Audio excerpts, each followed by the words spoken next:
البطولة 13 واحنا كزملكاوية طلعنا من المولد بلا حمص، وحكمت على نفسي ان الاهلي لو فاز ولا تعادل نتحبس هنا طلعونا. يا سمير يا سمير بس انت بس ليه عم تجعجع يا حسك ما نسمعاش يا. طلعنا يا راجل، انا مت بالحمام هنا يا راجل. طلعنا يا راجل. انت اللي اتفقت، قلت تتحبس يوم يعني تحبس يوم، وانت ان شاء الله هتقضي بقيه السنه في القفص ده، واكلك وشربك علي. ليه ما السنه لغايه الاهلي ماخذ بطوله افريقيا؟ غصبت عنك. لا يا راجل انا مش غصبت عني، طلعني بس من هنا.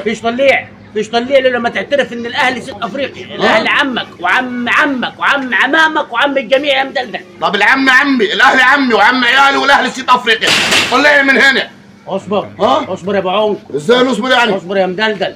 دقايق الموضوع ما خلصش. لا يا راجل شفت ما انا قلت لك الاهلي عمي. شفت امام؟ مال امام ولدنا. ولدنا.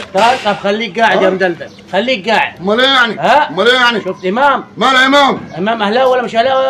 اهلاوي. اهلاوي. يا مدلدل يا ابو عون، والله العظيم انتم مالكم غير الحشر والكتل على راسكم عشان خلي قاعد لكم. طب خلاص طلعني من هنا. طب طلعني من هنا. طيب شوف بن شرقي. شوف بن شرقي. ولدنا زملكاوي. طب خليك قاعد يا مدلدل يا ابوي. طب خلاص اهلاوي. يا عمي خلاص اهلاوي. اهلاوي. لا بطولات حلال ولا مش حلال؟ حلال حلال حلال حلال. عم قول لك لا بطولات حرام. بطولات حرام. خليك قاعد يا مدلدل. طب خلاص حلال حلال.